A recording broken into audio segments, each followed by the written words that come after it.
Welcome to this episode, which is focused on well-being. Now, I'm absolutely sure everyone can make the link between one's personal feeling of well-being and our productivity and performance at work.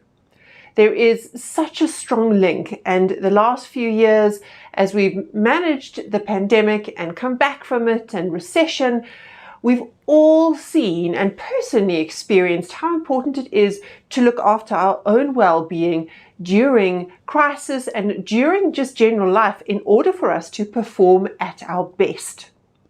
In this conversation, we are helping you as a manager facilitate a conversation with your team members that makes it possible for us to both reflect on our own well-being and share what works and what doesn't and where we need further support.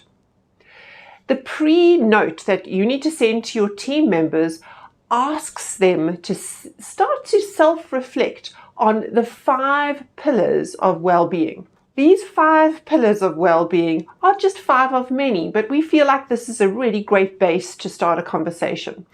So when you send that email out, it's going to ask your team members and yourself to reflect on these 5 areas of well-being and rate that area for themselves. And we're encouraging just a 5-star rating, just as you would rate an Uber driver. How do you rate your area of physical well-being, for example, or social well-being? And when you consider this as a holistic well-being, not just how many glasses of water you're drinking every day.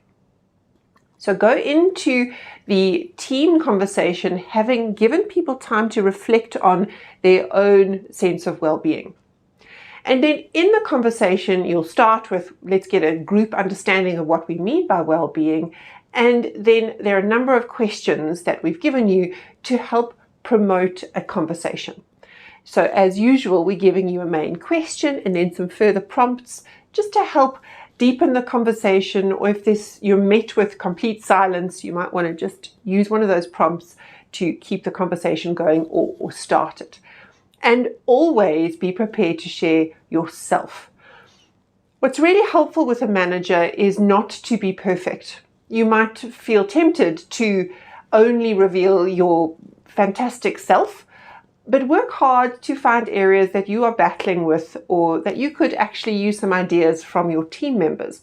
That both demonstrates vulnerability and courage, because no human being is perfect across all the areas of well-being, and for you to demonstrate that you are open to their ideas just as much as they would probably be open to yours. So this is it can take an hour if you want it to, but you can always just time box it and say up front, we're going to dedicate the next 20 minutes to talk about what we learned about our own well-being and share as a group. Again, depending on how many people you have in your team, you might find that this is a short conversation, there's only 3 of you, or you need a lot more time to hear from everybody if you've got 8 people or 12 people as part of this conversation.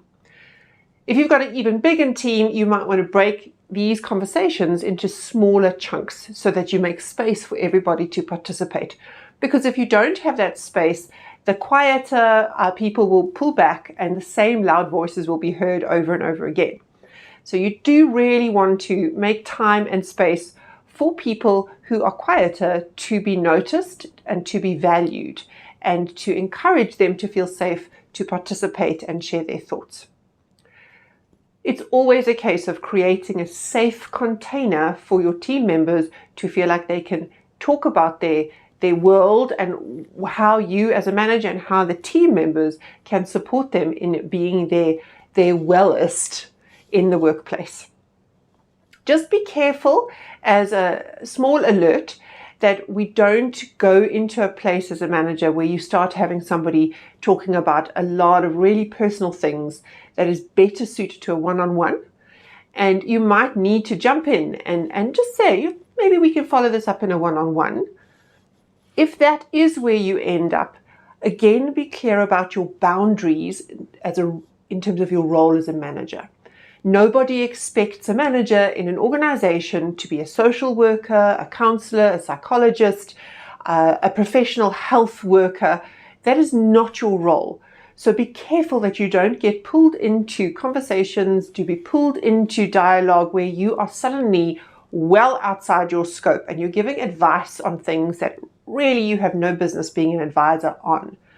So bring in your HR team, bring in your employee assistance advisor, know what resources that you have in your organization to direct people to if they do have issues or concerns that needs more professional support that really is outside of your scope. So have the conversation, create the space, but don't feel like you are the one that needs to solve everything and take on problems that are far bigger than you are able to in your capacity as a manager. Good luck and enjoy this conversation. Your team members will thank you for creating the space for them to be human and consider themselves as part of a whole, a holistic person.